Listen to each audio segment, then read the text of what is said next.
buenas noches. Mi nombre es Carlos Chunga, bienvenidos. Esto es Enfoque Político. Recuerden que nos pueden seguir todos los martes y jueves desde las 8 de la noche en nuestra transmisión en vivo a través de Facebook.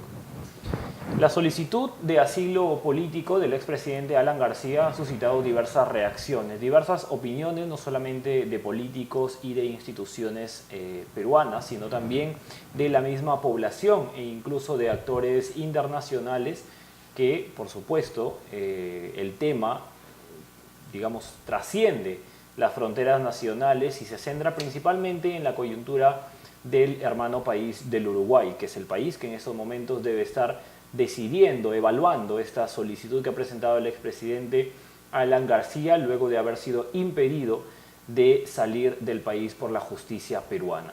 Para abordar este punto del pedido de asilo de Alan García ante la Embajada de Uruguay, vamos a conversar con el doctor Luis Castillo Córdoba. Él es especialista en Derecho Constitucional de la Universidad de Piura. Doctor Castillo, buenas noches. Buenas noches. ¿Qué sensación le genera en primer lugar cuando se enteró el día sábado, entiendo, de este pedido de asilo de Alan García? ¿Qué fue la primera impresión que le generó a usted? Pues fue una impresión más bien política antes que jurídica. Es decir, probablemente el primer elemento de juicio que me vino a la cabeza, y supongo que a varios nos ha pasado lo mismo, es que se nota el trajinar político de Alan García. Esa decisión de pedir asilo tiene mucha carga política, en un contexto políticamente muy cargado y del cual él, me parece, ha tenido un manejo políticamente bueno. Entonces dice mucho de una persona que sabe hacer, que tiene experiencia política. Y a diferencia de lo que pasó con la candidata Fujimori y también con el expresidente Humala, que se sometieron a una serie de procedimientos que parece no están demasiado objetivados desde la justicia y que simplemente se dejaron llevar. Este político, Alan García, me parece que ha sabido prever lo que puede ocurrir y ha dado este golpe con efecto político importante. Evidentemente ha sido una jugada política, ya lo dijo usted, antes que jurídica, que si bien puede recibir críticas, tiene un matiz que por lo menos demuestra este conocimiento de la coyuntura, es decir, sabe, en términos criollos, digamos, es canchero en política, ya sabe lo que va a venir y de alguna manera creo que nos adelantó a nivel de población en general, ¿no? Él ya tiene la experiencia de haber pedido asilo el año 92, cuando Alberto Fujimori da el golpe de Estado. Y desde luego que su formación y su experiencia juega mucho a estas alturas de su vida para saber tomar una decisión u otra, incluso para saber cuándo ir y a dónde ir a la hora de pedir asilo, ¿no? Piensa que fue un sábado por la noche, avanzada la noche, y fue a una embajada de un país cuyo presidente es muy cercano, muy conocido por él. De hecho, han coincidido en gobiernos, ¿no? Efectivamente, han coincidido en gobiernos, y me parece que, sabiendo también del talante político de Alan García, él toca las puertas de la embajada de Uruguay, porque antes habló con el presidente uruguayo. Eso me parece que no hay mucha duda. No hay puntada sin hilo, ¿no? Y tiene de él alguna perspectiva positiva. Si no hubiese sondeado previamente, no se habría atrevido, me parece, a entrar a esa embajada. Pero ahora mismo, incluso el presidente de Uruguay sabemos que está también con una carga encima. Los mismos políticos de oposición, parlamentarios de Uruguay, han mostrado, ya han fijado una posición en contra de que se le otorgue este asilo político. Podríamos abordar el tema de distintas aristas, pero podemos quizá comenzar contándole a nuestros seguidores cómo se define un asilo político, doctor. Pues un asilo político podría definirse como la protección que un país extranjero otorga a un nacional, no suyo, a un nacional de otro país, cuando este solicitante está atravesando un riesgo de inseguridad para su vida, su libertad, por parte de un gobierno que no se está conduciendo según las exigencias democráticas.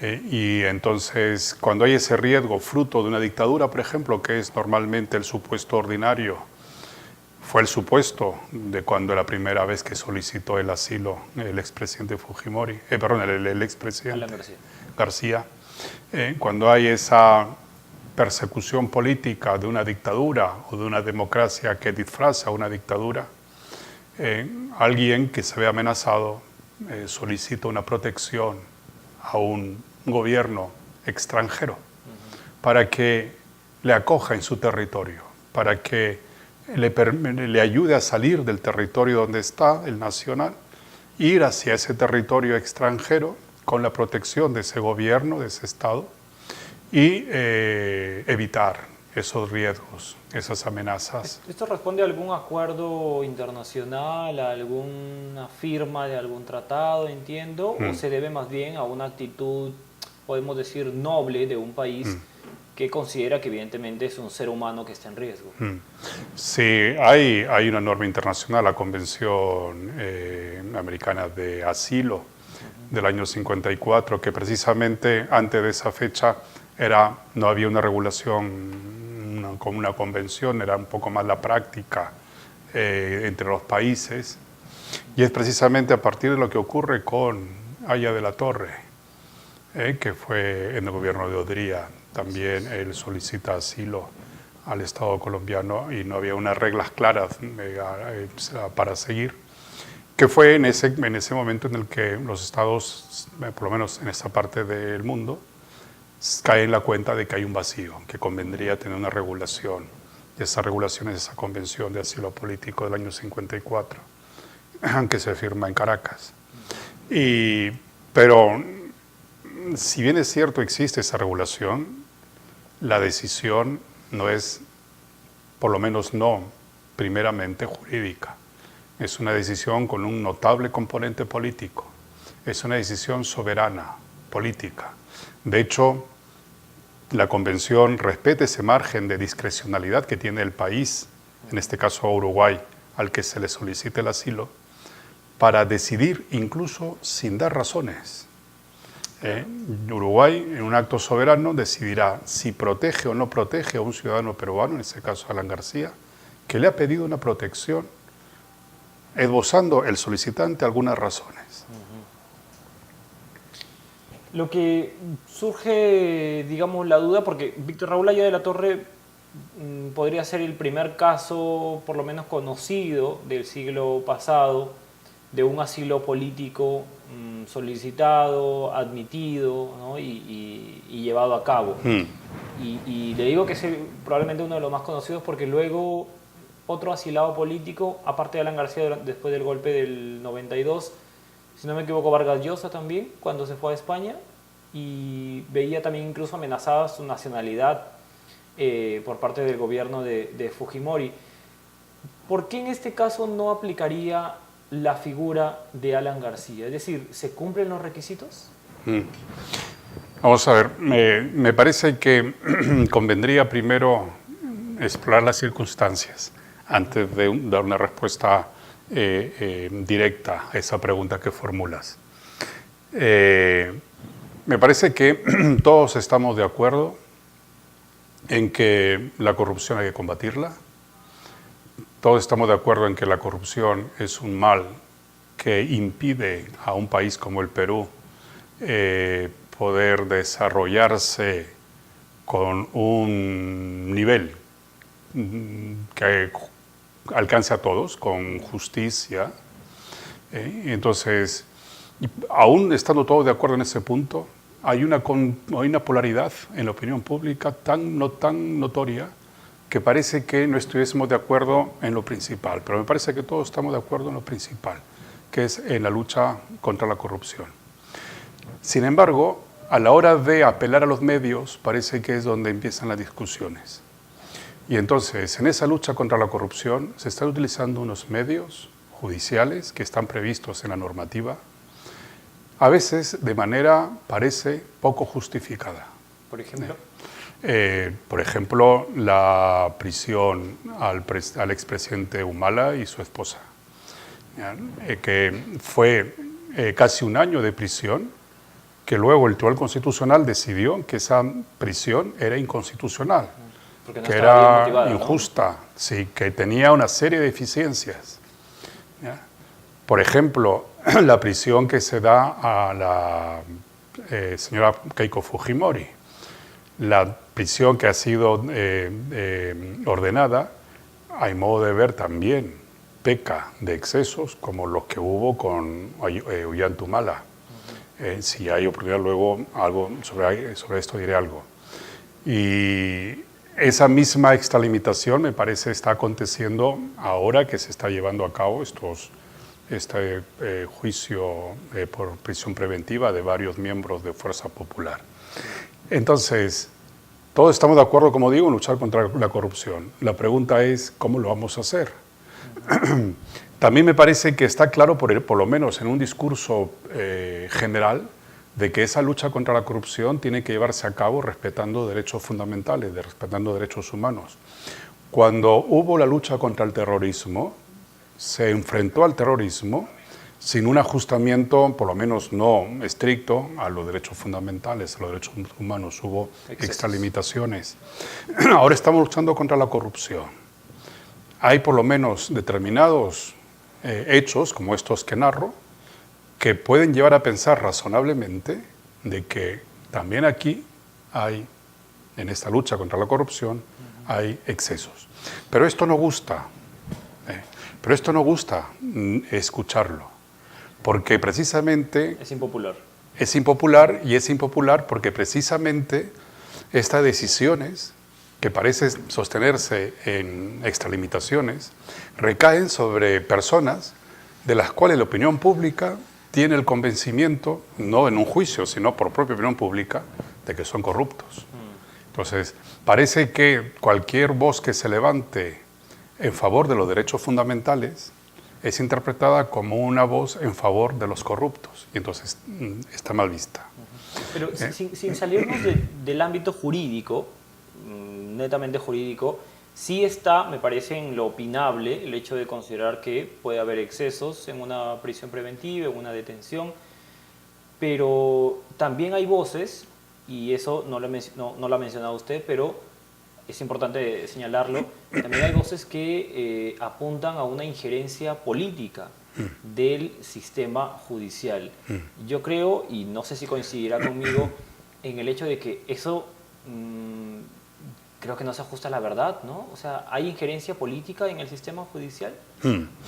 Vamos a ver, el derecho es una ciencia no exacta y tiene mucha carga subjetiva. Por lo menos, incluso un juez es imposible que actúe como una máquina. Sus convicciones políticas, sus convicciones morales influyen. En la interpretación del En la derecho. interpretación y en la aplicación y en la construcción de una solución a un problema jurídico. Si yo presiono un interruptor, del otro lado se encenderá una bombilla, aunque yo sea de izquierda, de derecha, de centro, aunque tenga tal concepción ideológica, moral o religiosa, esa bombilla se va a encender si yo presiono ese botón. Para dar una sentencia, un orden de prisión, por ejemplo, para emitir una resolución judicial, no ocurre como ocurre cuando se presiona un botón y se enciende una bombilla. Ahí toda la carga, también la política, también la moral, entra. Y lo que a mi modo de ver parece que no hay, es una concertación entre el Ejecutivo y el Judicial para tomar ese tipo de decisiones. Yo estoy convencido que no se ha reunido el presidente Vizcarra con el juez Concepción Carhuancho o con el fiscal Domingo Pérez para maquinar. ¿Y por qué dice concertación, doctor? ¿Por qué dice concertación? Una reunión. Es decir, yo estoy convencido de que no ha habido, de que no hay esa junta de voluntades. Eso, pero a la vez me parece que por lo menos hay razones para pensar que sin haber concertado parten de presupuestos políticos comunes. ¿Ya? Y como los presupuestos políticos, los convencimientos políticos también influyen a la hora de dar una decisión, Me parece que en esas decisiones judiciales, como de prisión preventiva, están muy marcadas por un convencimiento político, que coincide con el convencimiento político del presidente y probablemente de muchos políticos y probablemente de muchos ciudadanos. Pero lo cual no está mal, ¿no? Lo cual en sí mismo no es malo. Lo que sí puede ser reprochable es que esos convencimientos prevalezcan y destruyan la objetividad que reclama la interpretación y aplicación del derecho. Por ejemplo, si tú eres juez y yo soy un procesado y tú me tienes que decidir si me vas a dar una prisión preventiva, hay un elemento que tú tienes que valorar, que es el riesgo de fuga. Ajá. Peligro Y procesal. entonces, una de las modalidades de peligro procesal. Y entonces, tú subjetivamente puedes pensar que yo me voy a fugar. Es decir, tú en consideraciones propias, individuales, subjetivas, dices, este se puede fugar. Pero también valoró elementos objetivos, Y entonces, como nacionalidad, por ejemplo, poco arraigo o no arraigo, ¿verdad? Que son también elementos objetivos, me parece. Creo que hay que señalarlo también. Y entonces, precisamente porque hay esa posibilidad de actuar con subjetividad, el derecho plantea elementos objetivos Ah, ok, a eso vamos. para que la subjetividad no se manifieste, no sea la mera subjetividad la razón de una decisión. Entonces, el derecho objetiva, intenta objetivarlo lo más posible. No siempre, nunca va a lograr que el juez se comporte como una máquina, pero intenta objetivarlo para darle razonabilidad a la decisión del juez. Y entonces, en tu caso, en el ejemplo que te ponía, te dice el derecho, fíjate si tiene arraigo laboral, objetivamente. Fíjate si tiene arraigo social, es un elemento objetivo. Fíjate si tiene arraigo familiar. ¿Ya?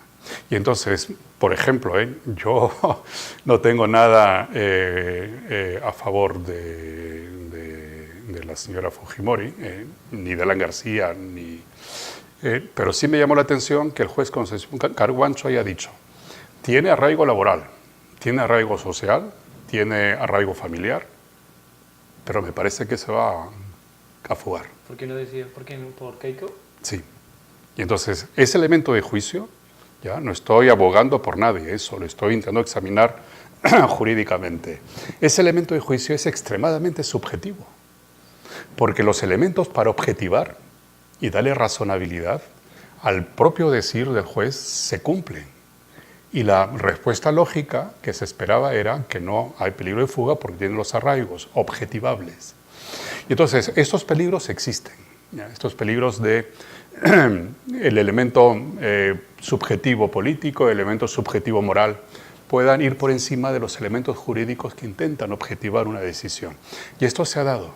Y de esto precisamente se aprovecha, y no todo aprovechamiento es malo, digo aprovecha en el sentido estricto, el expresidente Alan García.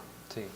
Y entonces dice, en mi país no hay verdadera justicia. Pero podemos dudar de un juez como Richard Concepción Carguancho, que ha enviado a la cárcel a personajes de diversas convicciones políticas, comenzando por Ollanta Humala, por Nadine Heredia, que todos sabemos su línea política, siguiendo con Keiko Fujimori, que tiene una línea política más bien opuesta. De modo que uno podría esperar sí cierta preferencia, o podríamos dudar si es que a uno de los dos los hubiera dejado en libertad, pero a ambos. Y todo indica que el camino también es que Alan García va por ahí. Entonces, ¿no le parece que eso más bien es una muestra de objetividad del juez? No, bueno, no, si tú me preguntas a mí, la muestra de objetividad del juez me la dan las razones. Por lo menos a nivel político, a nivel de convicciones políticas.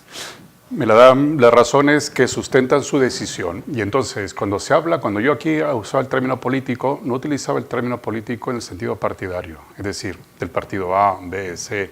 Es decir, Concepción Carguancho me parece a mí no es un político partidario. Es decir, él no es, no sé, él no es humanista, por decir. Y entonces, por lo menos no sabemos qué tendencia tiene, ¿no? Entonces, pero bueno, cuando digo que los elementos políticos ingresan, uso el término en un sentido más bien lato, ensanchado. Lo político como la gestión del bien común a partir de unos operadores que son los agentes políticos. Entonces, Es un juicio político, a mi modo de ver, sostener que personajes como Keiko Fujimori, Ollanta, que han recibido aportes de Odebrecht para sus campañas, bueno, que parece ser han recibido, vamos a decirlo así, ¿no? Tienen una alta probabilidad de ser personajes corruptos, y en este país hasta ahora no se han sancionado los corruptos, y políticamente está exigido que los corruptos tengan una sanción que puede incluso servir para desalentar la corrupción. Ese es un juicio político. Y entonces es un juicio político que está muy bien si va abrazado con argumentos jurídicos fuertes. Objetivos. Entonces, a esa política me refería, no me refería a la política partidaria. Correcto. Y entonces, como hay excesos, que ya ha sido, como recordaba hace un momento, uno invalidado por el Tribunal Constitucional, en el caso de Ollanta, y yo hasta donde entiendo, hay también excesos en la prisión de esta señora, Fujimori. Entonces, Alan García dice, además, fíjate que lo traen, la audiencia con el fiscal se suspende y se pide casi inmediatamente el impedimento de salida. Es decir, todo suena como a una celada, y a él seguramente le suena, él que tiene mucho campo político. Y se aprovecha de esa situación para construir un argumento y decirle al gobierno uruguayo, sácame de aquí, porque aquí no voy a tener un juicio debido, aquí me van a meter en prisión, y te pido me ayudes a evitar esos excesos. Justamente volviendo a Alan García, no sé si podríamos considerar un exceso teniendo en cuenta también algunos elementos. O sea, tiene una residencia en Madrid, Alan García, tiene también inmuebles en París, tiene familiares fuera, entiendo también, y tiene una facilidad de poder ir y venir del país que los podría haber considerado el juez, que no ha sido Concepción Carhuancho, por cierto, ha sido otro juez, para poder dictaminar hasta el momento este impedimento de salida del país. ¿Allí también puede haber un exceso o no necesariamente? No necesariamente. Yo no he leído las razones de la decisión del juez que da esta medida de impedimento de salida, pero a lo que iba es a que Alan García invoca esos antecedentes que él tiene a su favor de una justicia que parece que se extralimita en el uso, parece inadecuado de unos medios cuando el fin es legítimo, que todos coincidimos en luchar contra la corrupción. Entonces invoca esas, por lo menos en apariencia, excesos para pedirle a un gobierno extranjero que le saque de ahí porque no tendrá un juicio justo. Doctor, el problema también es que ese argumento, esto que dice Alan García, de una aparente persecución política, también lo podría usar Keiko Fujimori, Ollanta Humala, Toledo mismo, que está en Estados Unidos. Y con ello tendríamos pues un antecedente peligroso para esta investigación fiscal de corrupción. Pues precisamente porque eso, ojalá no se dé, y es extremadamente delicado si se da, es que hay que hacer bien cuando se hace justicia.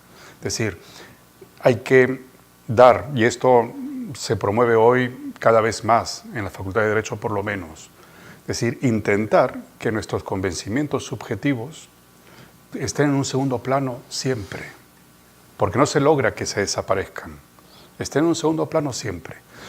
Es muy probable, y lo digo en términos de probabilidad, yo casi diría de certeza, que jueces como el juez Concepción Carhuancho o fiscales como el fiscal Domingo Pérez estén buscando algo loable, ¿ya? Algo que es extremadamente importante para nuestra comunidad política. ¿Reconocimiento? ¿Ya? No, hacer justicia, es decir, perseguir a los corruptos y investigar, etc. Probablemente el objetivo sea ese, y yo creo que todos tenemos que estar detrás de ese objetivo. La cuestión es a la hora de ejecutar las distintas herramientas que el derecho nos da. Es decir, evitar dar a estados como el uruguayo o a estados como el Estado norteamericano a favor de Toledo, de generar dudas acerca de la exigida imparcialidad de un juez cuando decide sobre la libertad de las personas. Justamente con respecto a eso, había quienes decían que es como si a la población se le hubiera intentado dar una especie de placebo, ¿no? Para decirle, mira, estamos haciendo justicia y estamos mandando gente a la cárcel. Es una prisión preventiva que evidentemente puede anularse en cualquier momento. Pero ya se genera esa sensación de justicia. Incluso cuando llevaban a la cárcel a Humala, cuando llevaban a la cárcel a Keiko, se hablaba, se hizo justicia. No era una sentencia, ¿no? Era una orden de prisión preventiva que todavía hay una investigación en curso. Entonces, quizá puede haberse guiado también por la percepción ciudadana, ¿cree usted? Y aunque haya sido así, eso ya no es un elemento jurídico. Por eso insisto en la importancia que tiene, yo estoy seguro que ellos saben derecho, en la importancia que tiene saber aplicar el derecho que se conoce, que se sabe. Y entonces, a mi modo de ver, han dado ellos, hablo especialmente del juez Concepción Carhuancho, lamentablemente, algunas de sus decisiones generan objetivamente dudas, por lo menos eso, dudas. Y una duda confirmada institucionalmente. Es decir, que te revoque un tribunal constitucional sí, una decisión de esa naturaleza, te lleva inmediatamente a la pregunta siguiente. ¿Y cómo resarcimos el casi año que han tenido esa pareja matrimonial en cárcel? Es decir, no, parece que ahí en algo se lastima la justicia. Y además teniendo en cuenta que tiene a cargo otros casos de políticos también, por lo menos bastante conocidos. Entonces, de ahí salta la pregunta también razonable. ¿No estará ocurriendo lo mismo en el caso de los otros políticos, como tú dices, por ejemplo, de Keiko Fujimori? Y yo ahí te doy el dato, que sí leí la resolución y se me llama mucho la atención, cómo en ese elemento de peligro de fuga hay prácticamente aniquiladas las exigencias de objetividad. ¿Se ha forzado? Probablemente, La figura. lo que yo lo diría de esta manera, probablemente un convencimiento interno de que quien tiene enfrente es alguien que ha cometido actos corruptos, le ha impedido interpretar y aplicar de manera distinta a la manera como lo ha hecho, reglas jurídicas que están precisamente para evitar arbitrariedad en las decisiones y para evitar que se generen injusticias en la sociedad. Doctor Castillo, vamos a ir a una breve pausa, volvemos para seguir abordando este tema. Creo que nos hemos salido, pero valiosamente, del tema específico de Alan García, pero vamos a volver justamente para abordar con usted esta situación del expresidente y líder aprista y toda la corriente de opinión que se ha generado en torno a su caso. Hay partidarios apristas que lo han querido comparar, incluso con Aya de la Torre, con lo que sucedió cuando él también tuvo que solicitar asilo político, y otras opiniones que también son por lo menos cuestionables. Pausa y volvemos en Enfoque Político.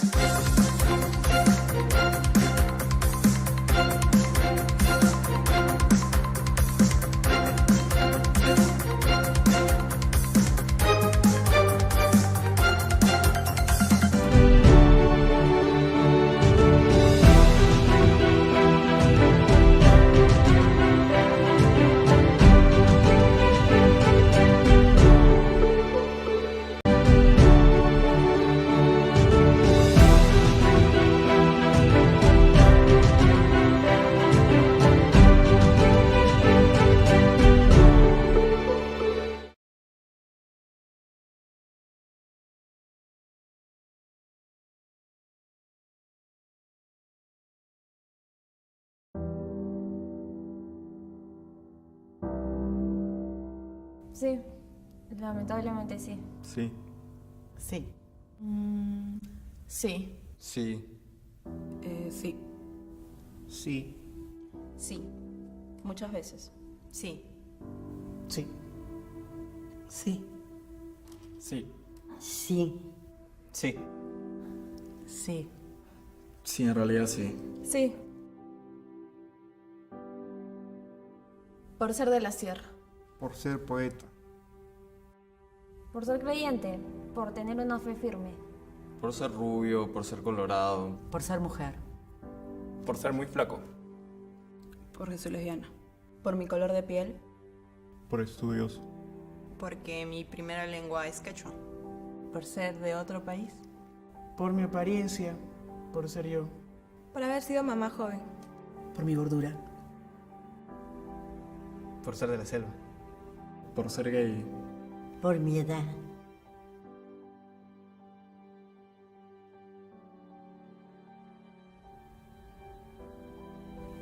Sí. Sí. Sí, sí lo hice. Sí. También. Sí. Sí. Sí. Sí. También he discriminado. Bueno, en realidad sí.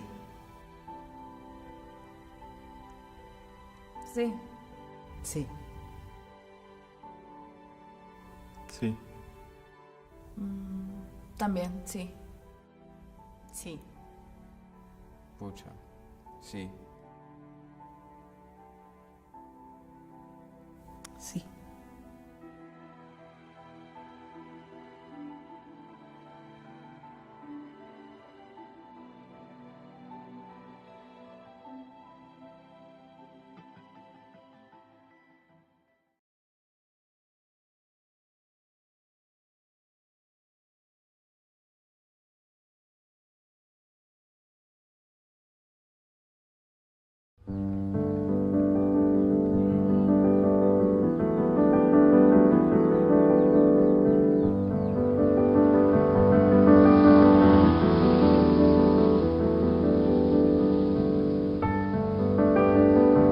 Yo quiero jugar con mi mamá.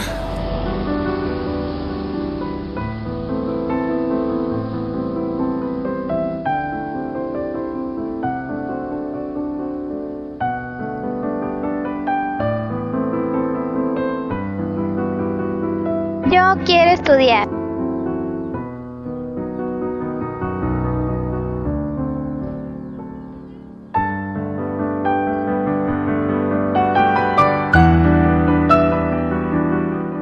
Yo quiero pintar.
Estamos de regreso en Enfoque Político conversando sobre la solicitud de asilo político del expresidente Alan García y estamos conversando al respecto con el doctor Luis Castillo Córdoba, especialista en Derecho Constitucional de la Universidad de Piura.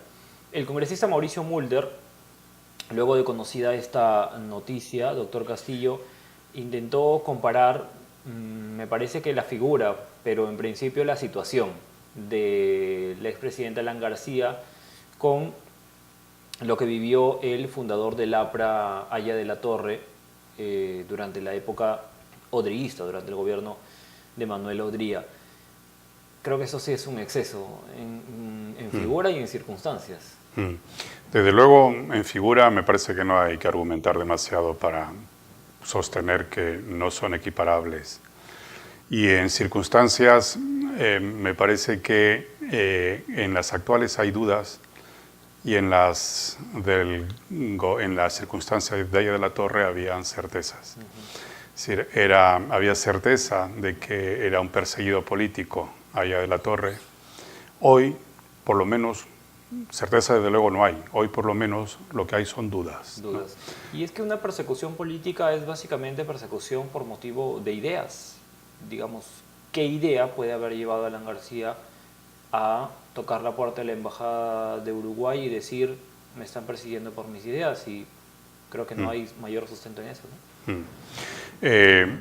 Sí, no hay mayor sustento en eso, pero me parece que instituciones que fueron creadas, como por ejemplo esta convención en el año 54, la persecución política en aquel entonces tenía un significado que posiblemente hoy reclame ser redimensionado.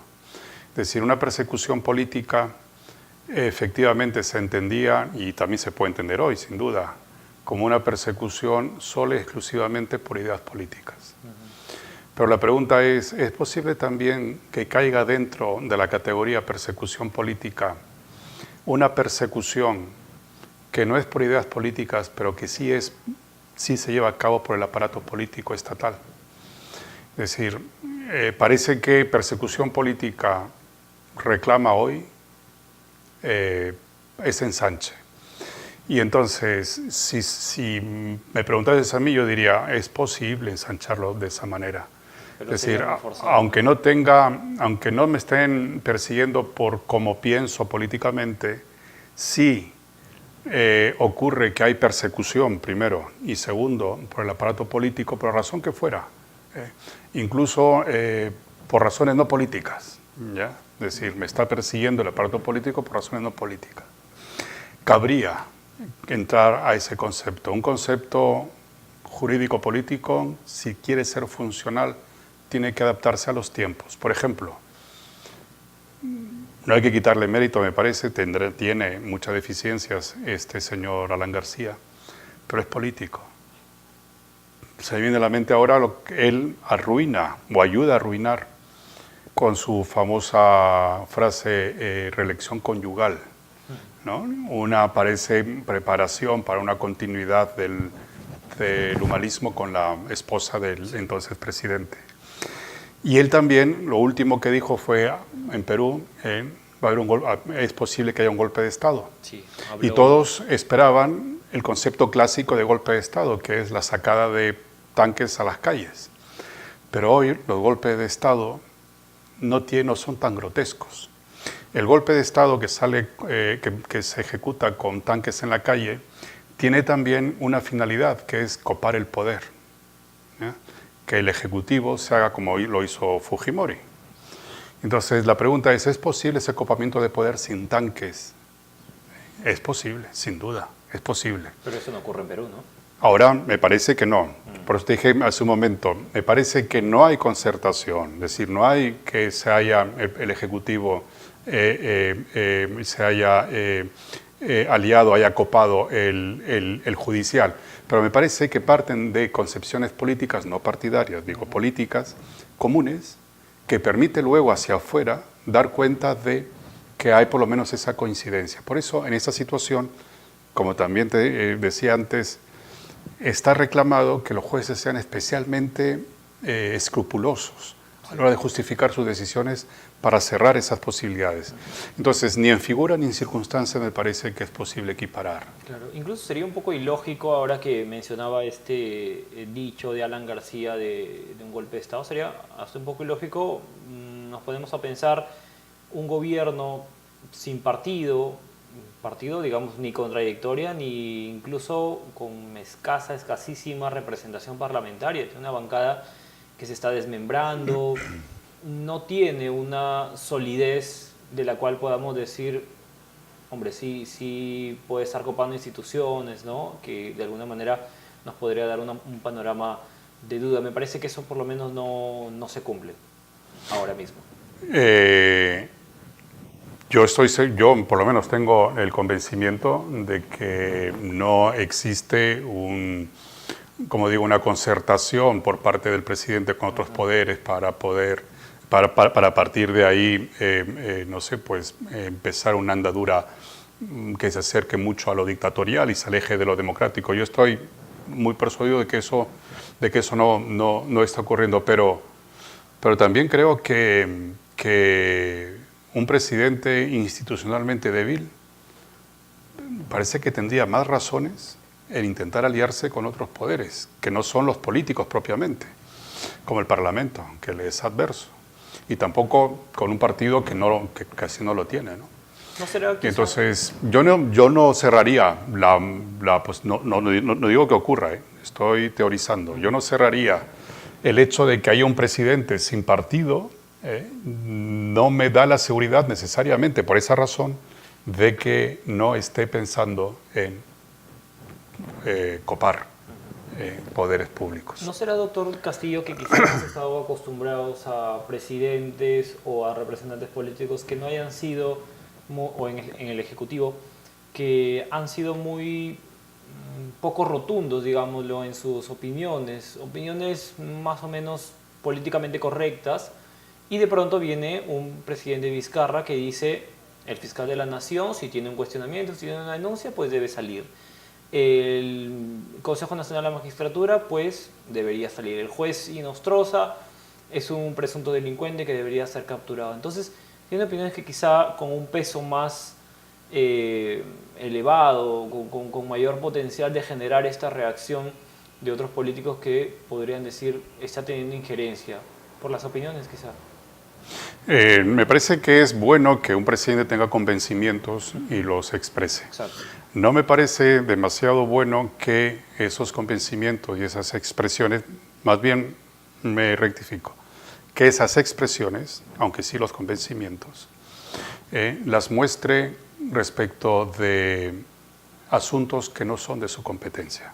Es decir, si Vizcarra fuese un ciudadano común y corriente, claro que puede ir a la calle o al medio de comunicación a pedir que se vaya el fiscal, que se vaya el presidente del Poder Judicial. Pero si es presidente de la República, a mi modo de ver, no lo puede hacer. ¿Pero no llega a ser imprudente tampoco? El hacerlo. La opinión, el expresarlo. Sí, claro. ¿Llega a ser imprudente? A mi modo de ver, sí. Porque él no tiene que olvidarse que es un presidente, que es una cabeza de uno de los poderes. Y entonces, y tiene que, ya digo, puede tener el convencimiento de decir que se vaya tal persona o tal otra. Pero cuando él habla, no habla el ciudadano Vizcarra. Claro, habla el presidente de la República. Significa la nación. Y entonces, precisamente, y me parece que también ese es un argumento que no sé si lo escuché algún aprista, que es un argumento que puede ser mostrado para decir, mira, cómo el presidente condiciona el diálogo que pidió esta fuerza política, fuerza popular. Hay diálogo si se va el fiscal de la nación. Es decir, esas ganas de introducirse, lo que te decía hace un momento, un presidente débil, por lo menos partidariamente débil, parece que tiende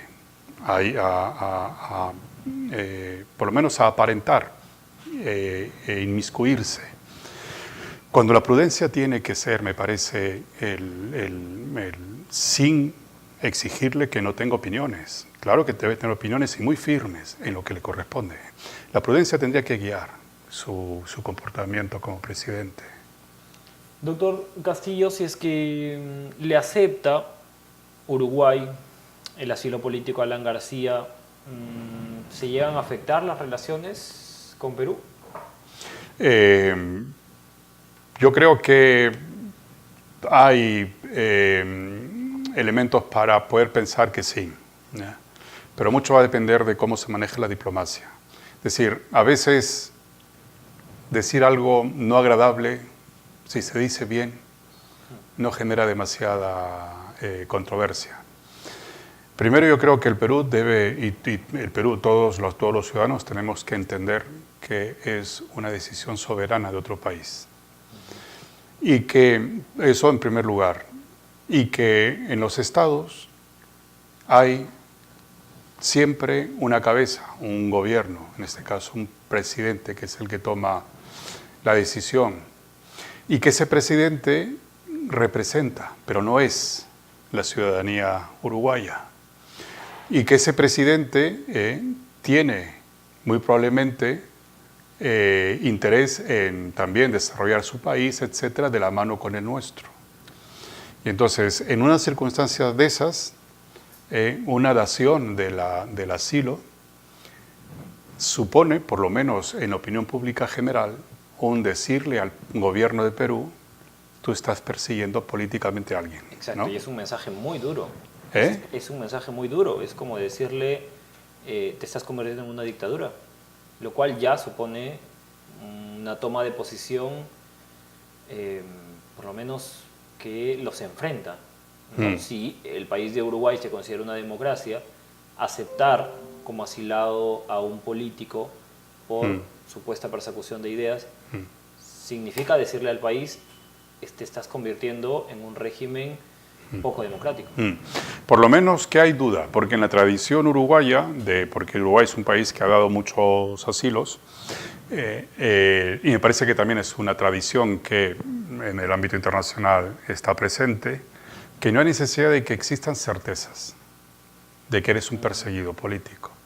Basta la duda. Si hay duda, te asilo. Probablemente esa haya sido una de las razones por las que va a esta embajada y no a otra, porque el presidente García revisa los antecedentes y se da cuenta muy probablemente de que tiene una tradición en el otorgamiento de asilos, incluso sin que haya certezas, solo con dudas. Frente a la duda, al que reclama una solicitud, al que pide un asilo, se le protege. Parece ser esta una línea que ha seguido Uruguay. Y entonces, por eso te decía, si se sabe cómo decirlo, cuando se finalmente da el asilo, que yo creo hay altas probabilidades de que lo dé, si finalmente lo da, tiene que haber un trabajo fino en las cancillerías de ambos países para neutralizar cualquier riesgo de fricción que pueda haber. Y tendría que trabajar también hacia la opinión pública, ¿no?, interna, cada uno de los estados. Menciona que es muy probable que se le dé este asilo político. ¿Puede ser porque ya lleva 3 días en la embajada y eso ya es un síntoma de una posible aceptación? Yo pienso que es posible, altamente probable, posible sin duda que es, pero me parece que es altamente probable también porque, por lo que te decía hace un momento, por la tradición que han seguido. No han exigido certezas, basta con la duda. Y visto desde fuera, probablemente tú y yo aquí dentro lo matizaríamos, pero visto desde fuera genera dudas. Por esto que hemos conversado hace un rato, ¿no? Y si esto ocurre, doctor, ¿hasta qué punto se frustra la investigación de Alan García? No tendría que frustrarse. Lo único es que va a ser investigado sin él aquí, en el país, o sin él, Alan García, preso. Pero la investigación no tendría que detenerse y ojalá no solo no se detenga, sino que ojalá llegue a la verdad y con la verdad llegue a una decisión justa y ejemplificante para la política. ¿Debería, doctor, el presidente Tabaré Vázquez de Uruguay, no sé si dejarse guiar, pero por lo menos tomar en cuenta la opinión de los peruanos, de un buen sector de los peruanos, que algunos se han ido a manifestar a la sede de la Embajada de Uruguay, la opinión de su mismo pueblo uruguayo, que entiendo también un sector de la población rechaza la dación del indulto, y tener en cuenta también las opiniones de los políticos, tanto de oposición como no necesariamente de oposición en el Congreso, los líderes políticos de Uruguay y de Perú también? ¿Debería evaluarlo? Quizá cree usted que sería una opinión más, digamos, personal, a pesar de que es una persona que representa a la nación, ¿no? Seguramente escuchará opiniones de asesores. ¿Hasta qué punto pueden llegar a ser influyentes? De la mano con el informe que emite el gobierno peruano, y pueden ser, pues, dependiendo del nivel de los asesores, ¿no? Es decir, si él confía mucho, si efectivamente los datos que le dan estos asesores, los razonamientos que le dan son persuasivos, pues posiblemente termine por alinearse con ellos.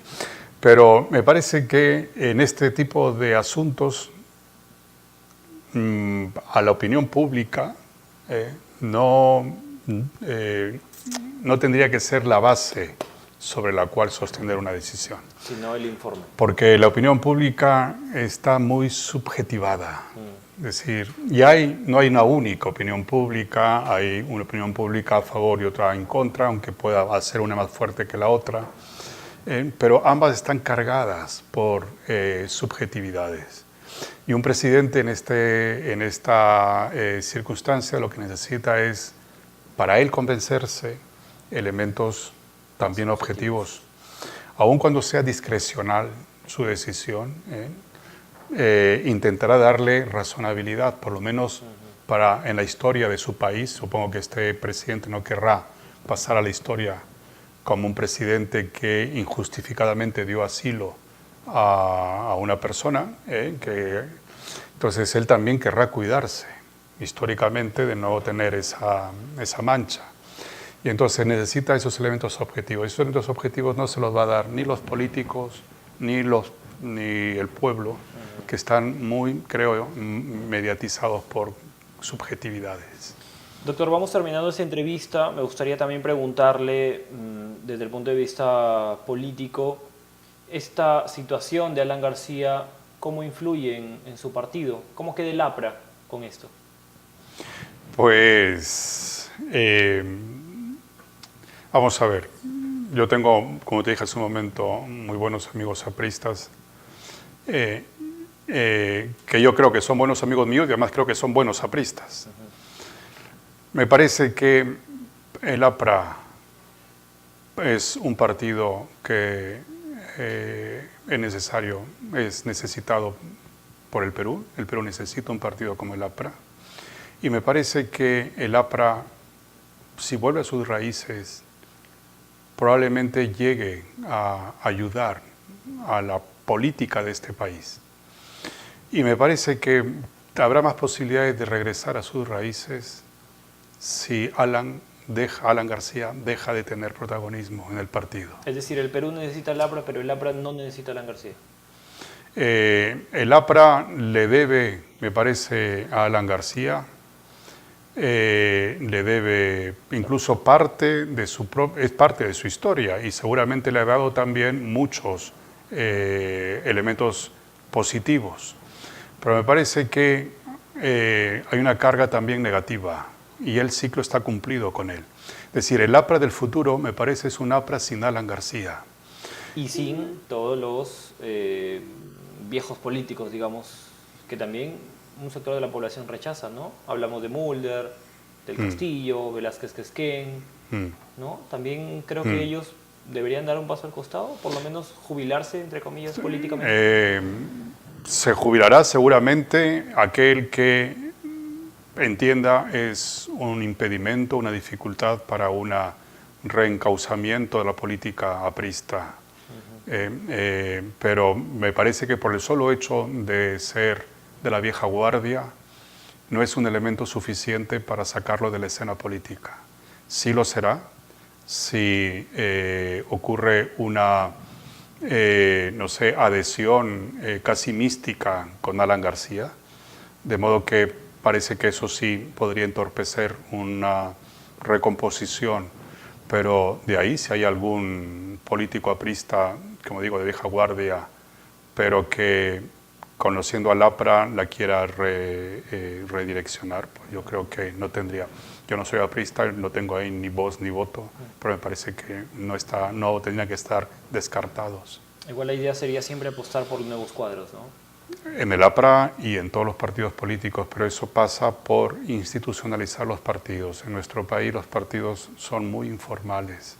Solamente se reactivan si alguno está existente, porque siempre se fundan nuevos cuando hay convocatorias a elecciones. Y eso es un mal que por desgracia no nos va a dar, por lo menos en el futuro inmediato, compensaciones políticas importantes.